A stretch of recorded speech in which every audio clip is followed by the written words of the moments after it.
과학이 발달하고 또 의료 기술이 발전을 하면서 점점 인간의 한계가 계속해서 극복되어지는 것 같습니다. 얼마 전에 기사를 통해서 이런 기사를 좀 봤는데요. 노화를 일으키는 유전자를 발견했다라는 소식을 들었습니다. 그러니까 그 노화를 일으키는 그 유전자를 변형시키거나 유전자 가위로 잘라내면 노화를 늦출 수가 있다. 현대판 불로초다. 이렇게 광고를 하고 기대해라. 그때가 온다. 뭐 이런 이제 기사를 제가 본 적이 있어요. 참 대단합니다. 어디까지 그 과학이 발전할 수 있을까라는 생각을 하게 되는데요. 그렇지만 여러분, 아무리 노화를 늦출 수 있다 하더라도 인류가 절대 극복할 수 없는 문제가 있는데 그건 바로 죽음의 문제입니다. 아무리 암을 정복하고 불치병을 정복하고 노화를 늦출 수 있다 하더라도 죽음을 막을 수는 없습니다. 그래서 인간은 이 죽음 앞에서 정말 아무것도 할 수 없다라는 이 무력감에 빠지고 마는 것 같아요. 아무것도 할 수 없는 철저한 무력감, 이것 때문에 우리가 죽음을 두려워하는 것이고, 또 어쩌면 이 아무것도 할 수 없는 이 철저한 무력감이 바로 죽음을 가장 잘 표현해주는 문장이 아닐까라는 생각이 듭니다. 오늘 우리가 읽은 본문에도 이 아무것도 할 수 없는 철저한 무력감에 빠진 상황, 즉 죽음의 상황이 그 자리를 덮은 것을 볼 수가 있어요. 나사로라고 하는 사람이 죽었던 것인데요. 근데 여러분, 이 나사로라 하는 이름에는 의미가 하나 있습니다. 이 나사로라 하는 이름에는 하나님은 나의 도움이시다. 뭐라고요? 하나님은 나의 도움이시다 라는 의미가 이 나사로의 이름에 담겨 있다 하더라고요. 그런데 아이러니하게도 하나님은 나의 도움이시다 라는 이름을 가진 이 나사로는 하나님의 도움을 얻지 못하는 것 같은 상황, 병을 얻게 되었고 그렇게 시름시름 앓다가 결국 죽음을 맞이하게 되는 것을 볼 수가 있습니다. 신앙인에게 있어서 정말 철저한 무력감을 맛보는 때가 언제인가요? 가만 생각해 보면 하나님의 도움이 죽어버린 것 같은 그때가 가장 우리를 힘들게 하는 때입니다. 그런 때를 맞이했을 때에 우리는 도움을 청하죠. 정말 아무것도 할 수 없는 것 같은데 목장 식구들에게나 교육자들에게나 상담을 하기도 하고 기도 제목을 내놓기도 합니다.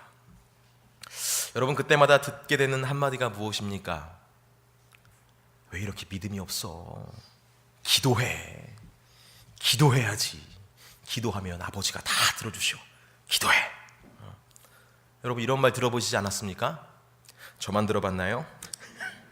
저도 이런 말을 굉장히 오래전에 들은 적이 있어요.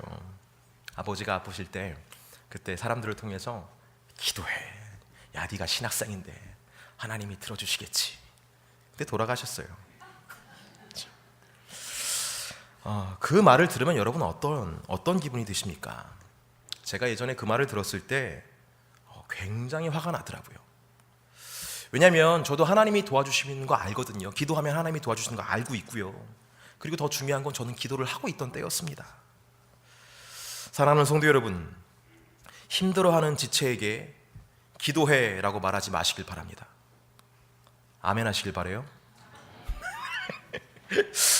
제가 왜 이런 말을 하게 되냐면 저 같은 경우는 이렇게 어려움을 토로하는 지체들에게 기도해라고 말하지 않고 어떻게 하냐면 기도를 그 자리에서 해줍니다.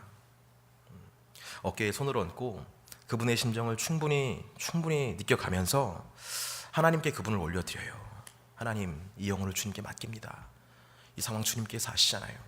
아무것도 할 수 없는 이 상황 가운데 주님께서 함께해 주시옵소서. 이렇게 막 기도를 합니다. 그리고 주변에 같이 기도할 만한 사람들이 있다면 초청해요. 좀 같이 좀 기도해 보자고. 혼자 안 되겠다고. 그래서 같이 막 기도하면서 뜨겁게 기도할 때도 있었어요. 그리고 기도를 끝내고 난 후에 꼭 이렇게 이야기를 합니다. 우리 같이 이겨냅시다. 혼자 감당하려고 하지 마세요. 같이 기도해요. 이렇게 말을 하고 더 힘든 일 있으면 나한테 연락하라고. 그때 꼭 기도하겠다고. 성도 여러분, 어려운 일 당하는 지체들, 기도하라고 말만 하지 마시고 같이 기도해 주실 수 있는 저와 여러분들길 간절히 소망합니다. 우리 교회에 그런 사랑과 좀 은혜가 좀 필요해요. 왜냐하면 제가 알게 모르게 만나면서 이야기를 나누다 보니까 하나같이 다 힘든 분밖에 없어요. 그런 분들이 당하고 있는 상황이 오늘 본문에서의 상황 같아요. 나사로가 죽은 것처럼 하나님은 나의 도움이시다라는 고백이 되어지지 않는 상황들, 하나님의 도움을 간절히 바라고는 있지만 그 도움이 다 떠나버린 것과 같은 그런 상황을 경험하고 있더라고요. 오늘 본문의 죽음을 맞이한 나사로에게는 마르다와 마리아라는 누이들이 있었습니다.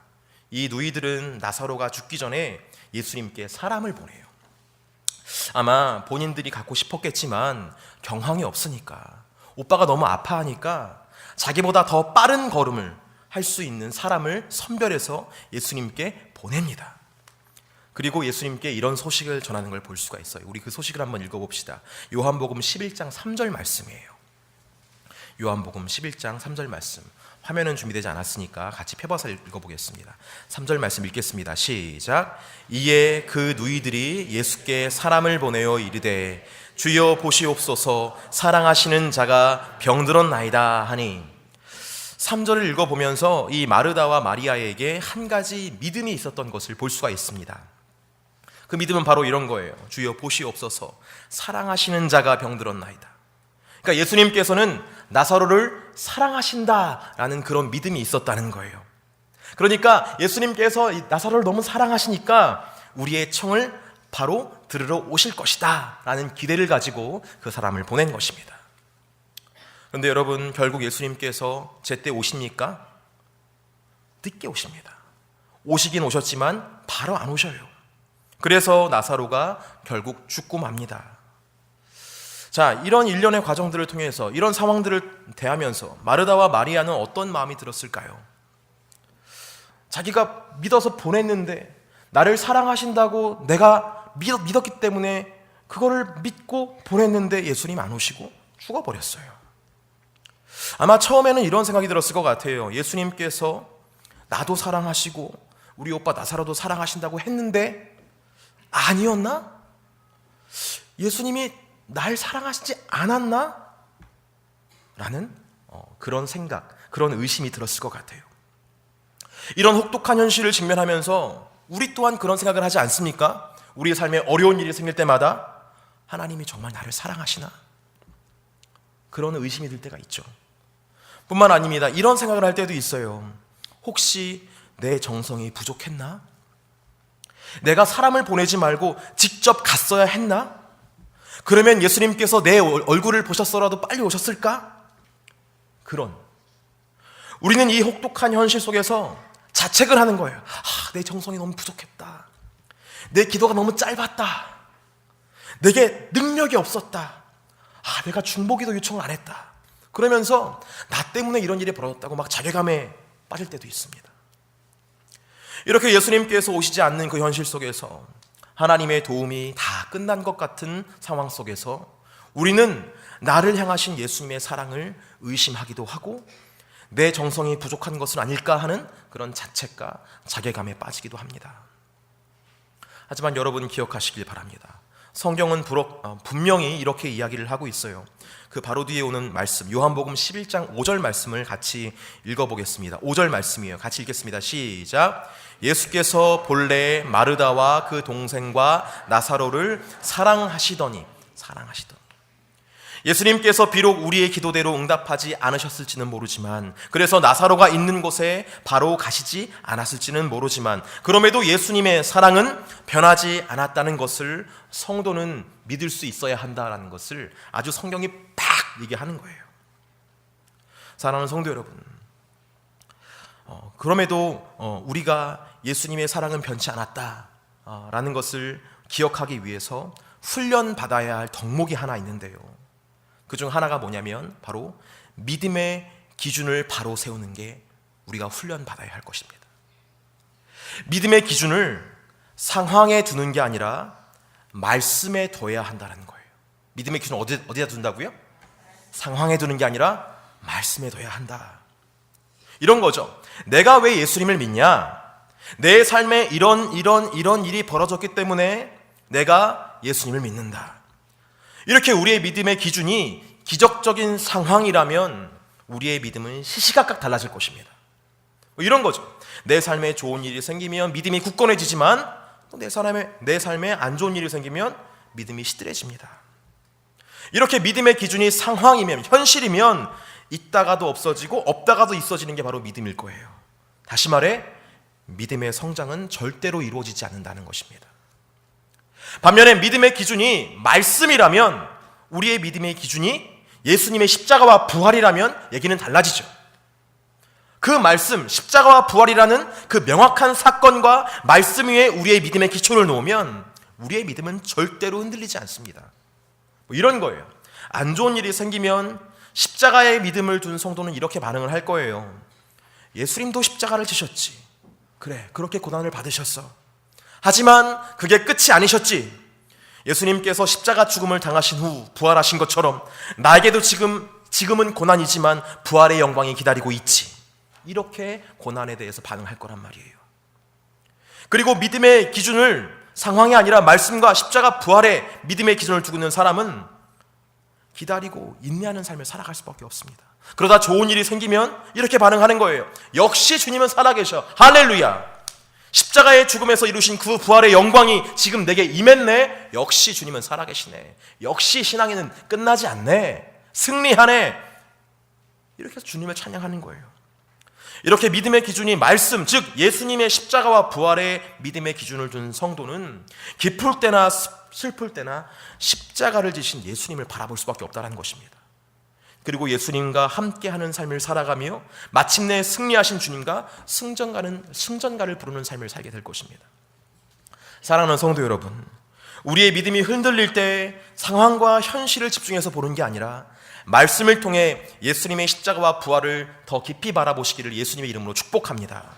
그래서 성도는 하나님의 도움이 거둬진 것 같은 그 절망스러운 상황에서 십자가와 부활을 바라보며 하나님의 영광을 기다리는 사람이 되어야 한다는 거예요.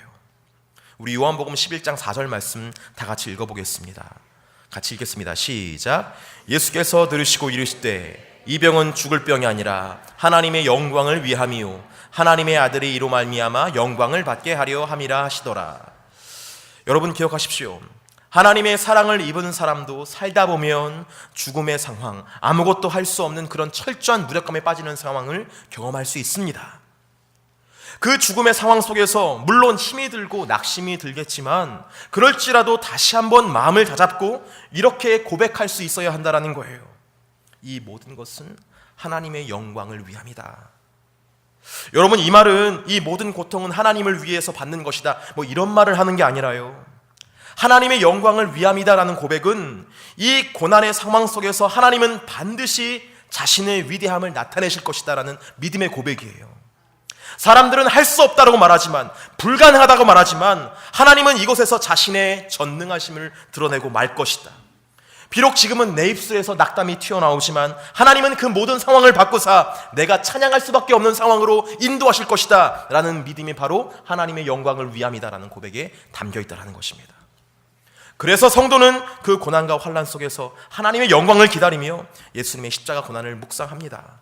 그리고 그것이 끝이 아니라 부활의 여명이 올 것임을 믿으며 십자가를 지신 예수님과 한 걸음씩 동행하는 삶을 사는 거예요. 혹시 여러분 고난과 환난 속에서 신음하고 계십니까? 기도를 해도 응답이 더디다고 느껴지시나요? 그럴 때에 상황을 보고 낙담하지 마시고 힘겨워하고 있는 내 영혼에게, 내 자아에게 이렇게 선포를 해보세요. 하나님의 영광을 기다려보자. 예수님께서 십자가를 지신 것처럼 나도 지금 그 십자가를 지고 있는 것이라고. 하지만 주님께서 부활의 여명을 맞이했던 것처럼 나도 주님과 함께 그렇게 십자가를 지다 보면 부활의 영광을 함께 누릴 수 있을 거라고. 제발 낙담하지 말라고. 내 영혼아 깰지어다. 내 영혼아 낙담하지 말지어다라고 선포할 수 있는 저와 여러분 되었으면 너무나 좋겠습니다. 이렇게 나사로가 죽어버린 상황 속에서 마르다와 마리아는 예수님의 사랑을 의심하게 되고 혹시 자신의 정성에 문제가 있는 것은 아닌지 되물으며 자책하게 됩니다. 하지만 여기서 끝나는 것 같지가 않아요. 부수적으로 얻어지는 부정적인 모습들이 막 튀어나오는 것을 볼 수가 있습니다. 우리 21절부터 요한복음 11장 21절부터 24절까지 말씀을 좀 차근차근 한번 읽어보면서 그 고난의 상황에서 뭔가 변형되는 것을 한번 보도록 하겠습니다. 우리 21절 먼저 같이 읽겠습니다. 21절만 읽겠습니다. 시작. 마르다가 예수께 여짜오되 주께서 여기 계셨더라면 내 오라버니가 죽지 아니하였겠나이다. 이런 거예요. 주님께서 여기 계셨다면 내 오빠가 죽지 않았을 겁니다. 이 구절을 통해서 뭔가 느껴지십니까? 마르다의 원망 같은 게 느껴져요. 주님께서 여기 함께 하셨다면, 여기 임재해 계셨다면 그런 어려운 것들, 절망의 상황들은 벌어지지 않았을 건데요. 근데 그 뒤어서 마르다가 또 믿음의 고백을 하는 것을 볼 수가 있습니다. 22절 한번 같이 읽겠습니다. 시작. 그러나 나는 이제라도 주께서 무엇이든지 하나님께 구하시는 것을 하나님이 주실 줄을 아나이다.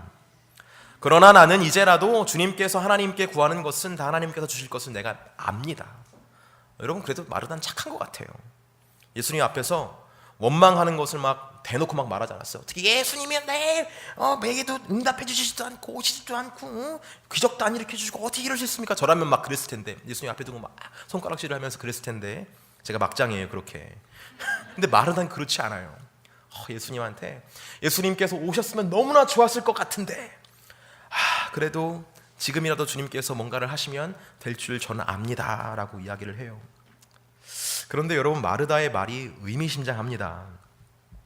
하나님이 주실 줄을 안대요. 안 돼요. 안 돼. 믿는다고 말하지 않고 안 돼요. 그러니까 뭔가 예수님에 대한 믿음은 그대로인 것 같은데 또 뭔가 달라진 것 같은 그런 의미심장한 것을 발견할 수가 있습니다. 그래서 예수님께서 그 마르다의 말을 듣고 이렇게 말씀하십니다. 23절 말씀 읽겠습니다. 시작. 예수께서 이르시되 내 오라비가 다시 살아나리라 라고 말씀하세요. 정말 살아날 것입니다. 할렐루야. 예수님은 그런 계획을 가지고 거기에 오셨어요. 그런데 예수님의 이 말을 듣고 마르다가 뭐라고 하는지 한번 볼까요? 같이 읽겠습니다. 24절 말씀이에요. 읽겠습니다. 시작. 마르다가 이르되 마지막 날 부활 때에는 다시 살아날 줄을 내가 아나이다. 예수님께서는 지금 부활할 것을 말하고 있는 것인데 마르다는 지금 무슨 고백을 하냐면 교리적인 고백을 하고 있는 겁니다. 마르다의 말은 이런 의미입니다. 맞습니다 주님, 다시 살아날 것이긴 한데요, 예수님께서 말씀하신 그 부활의 때에 우리 오빠 나사로 살아날 것입니다. 부활의 교리, 그걸 고백하고 있는 거예요. 그러니까 뭔가 살아있는 믿음, 역동적인 믿음, 마음에서 우러나는 믿음이 아니라 교리적인 믿음으로 한 차원 떨어진 것을 볼 수가 있어요. 마르다의 신앙이 떨어졌다는 것을 우리가 어디서 볼 수 있냐면요, 나사로의 무덤 앞에서 볼 수 있습니다. 우리 39절 말씀 한번 읽어볼게요. 39절 말씀 같이 읽겠습니다. 시작. 예수께서 이르시되 돌을 옮겨 놓으라 하시니 그 죽은 자의 누이 마르다가 이르되 주여 죽은 지가 나흘이 되었음에 벌써 냄새가 나나이다. 마르다가 믿음이 있다고는 얘기하는데 결정적인 순간에 잠깐! 이걸 외쳐요. 뭐 이런 거예요. 아니 이미 죽었는데 뭘 하려고 하십니까? 이게 부활을 믿는 사람의 모습인가요?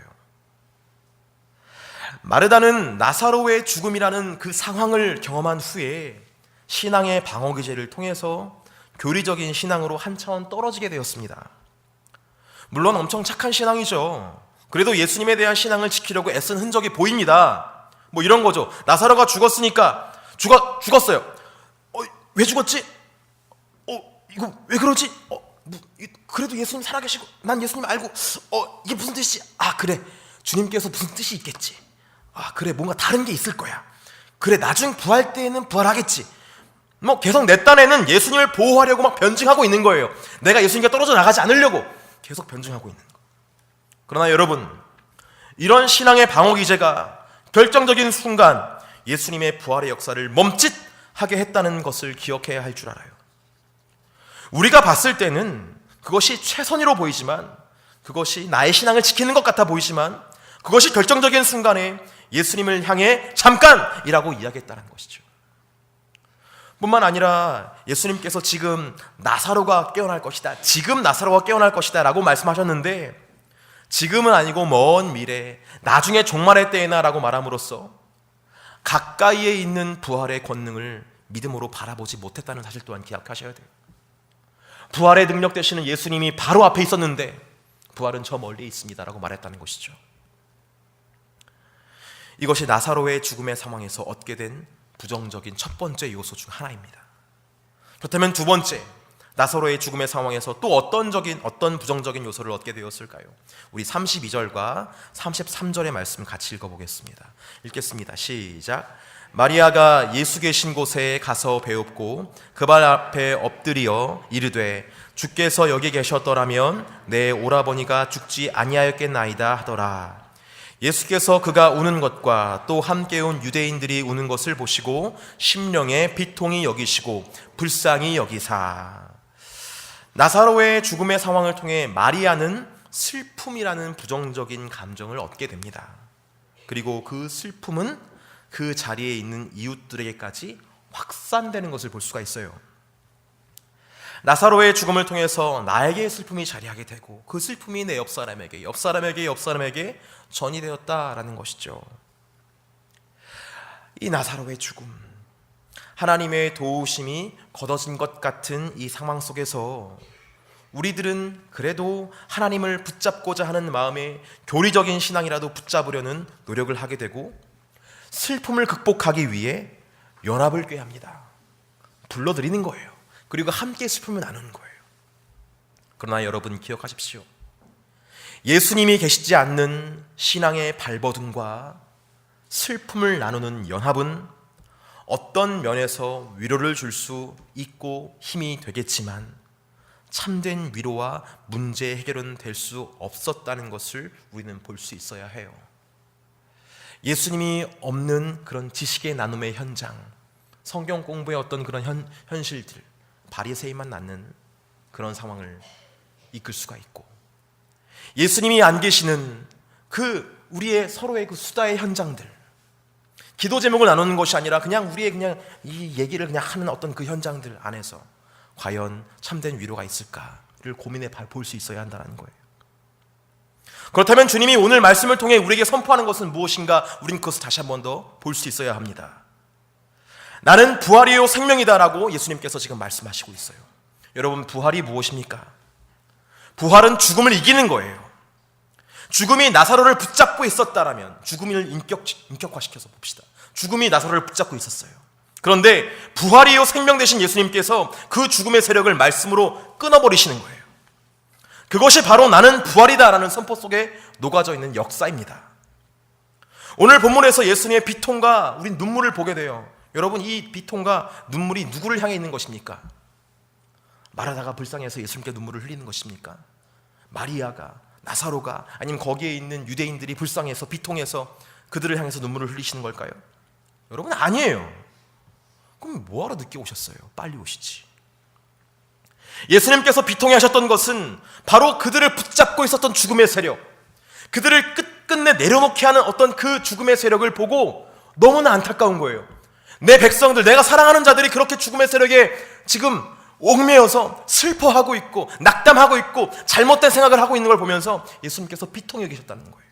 그리고 그들을 바라보면서 그렇게 모든 것에 죽음의 세력에 쌓여있는 것을 보고 눈물을 흘리셨던 것입니다. 하지만 여러분, 예수님은 부활이요 생명이셨어요. 예수님께서는 말씀으로 죽음의 끈을 끊어버리십니다. 나사로야 나오너라! 그 말씀이 선포된 순간 나사로를 올감했던 죽음의 세력은 힘을 잃고 쓰러져 버렸어요. 그리고 나사로는 무덤 밖으로 걸어 나오게 되었다. 죽음의 상황을 돌파했다, 극복했다라는 것이 오늘 성경의 고백이고 증언입니다. 그런데 여러분, 여기서 중요한 게 있습니다. 나사로에게 예수님 말씀이 선포되면 그는 죽음의 세력에서 자유케 되어서 생명의 길로 갈 수 있게 되는데, 그 말씀이 나사로에게 전해지지 못하게 하는 뭔가가 있었다는 거예요. 그게 무엇입니까? 오늘 본문에는 돌문이라고 표현되어 있습니다. 돌문. 예수님께서는 나사로에게 그 말씀을 선포하시기 전에 무리들에게 말씀하십니다. 돌문을 치워라. 돌문을 치워라. 여러분, 우리가 그 부활의 능력을 받아들이기 위해서는요, 먼저 돌문을 치워야 합니다. 그래야 우리의 삶의 부활의 능력, 하나님 말씀이 들려지게 되고 죽음의 상황이 정리가 되는 거예요. 그런데 우리가 돌문을 치우지 않으면 생명의 말씀이 우리 안에 들어올 수 없게 되고 부활을 경험하지 못하게 되는 거예요. 여러분, 예수님은 부활이시오 생명이십니다. 죽음의 상황, 하나님의 도움이 거둬진 것 같은 그 철저한 무력감을 경험하고 있다 해도 주님께서는 부활이요 생명 되셔서 우리를 구원하실 능력이 있는 분이세요. 하지만 우리의 마음 가운데, 우리의 심령 가운데 돌문이 비켜져 있지 않는다면 그 부활의 능력을 받아들일 수 없다는 사실을 우리는 기억해야 할 줄 믿습니다.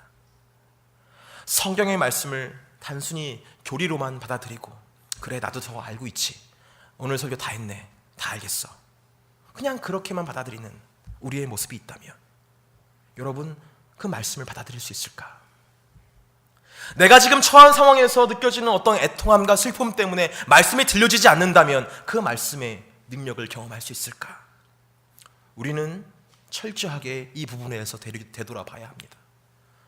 하나님 말씀이 선포되어지는 자리를 사모하시는 여러분, 이 시간 이 자리에 나왔다면 여러분 마음에 있는 그 돌문을 걷어버리시길 예수님의 이름으로 축복합니다. 이전에 있었던 어떤 실패의 경험이 여러분들 가운데 있더라도 이 말씀이 예전에 선포된 것을 알고 있고 너무나 잘 알고 있는 그런 말씀이라 하더라도 오늘 내게 주실 하나님의 음성을 들을 수 있는 저와 여러분들을 간절히 소망합니다. 그 말씀이 부활의 능력이 돼서 우리의 상황을 해결하고 정리하는 능력의 말씀이 될 거예요. 그리고 여러분, 지금 당면한 상황들, 그래요, 많이 어려울 수 있습니다. 슬퍼하실 수 있어요. 조급해서 그 말씀이 들려오지 않을 수 있어요. 하지만 여러분, 그 상황에 대해서 여러분 가만히 있지 마시고 여러분 그 상황을 위해서 기도하시며, 주님, 내가 돌문을 치우길 원합니다, 함께 치워주시옵소서. 그 모든 것들을 내려놓고 주의 음성을 들으실 수 있는 저와 여러분 되기를 간절히 소망합니다. 여러분, 말씀을 들으면서 또 이런 생각을 하실 수가 있을 것 같아요. 그래, 주님께서 내 삶에 오시지 않았지, 왜 그때 오시지 않았을까, 왜 하필이면 그때 오시지 않았을까, 그렇게 원망을 할 수도 있을 것 같아요. 근데 여러분, 자꾸 그런 생각이 들고 그런 원망의 마음들이 든다면 이건 여러분 사탄의 계략인 것을 눈치채셔야 됩니다. 사탄은 계속해서 우리에게 생각을 넣어주고 어떤 마음을 집어넣으려고 할 거예요. 여러분, 그것들을 다 치우시고 지금 나에게 주신 주 예수님의 임재와 그 말씀을 기억하시며 주님께서 내 속에 역사하실 수 있도록 간절히 구할 수 있는 저와 여러분 되기를 간절히 소망합니다. 그래서 예수님이 부활이요 생명이시라는 사실을 증거하고 증인의 삶을 살아갈 수 있는 저와 여러분 되기를 간절히 소망합니다. 이 시간 예수 우리 왕이여 함께 찬양하시면서 우리의 돌문을 치우고 다시 한번 예수님을 우리의 마음 가운데 모셔드립시다.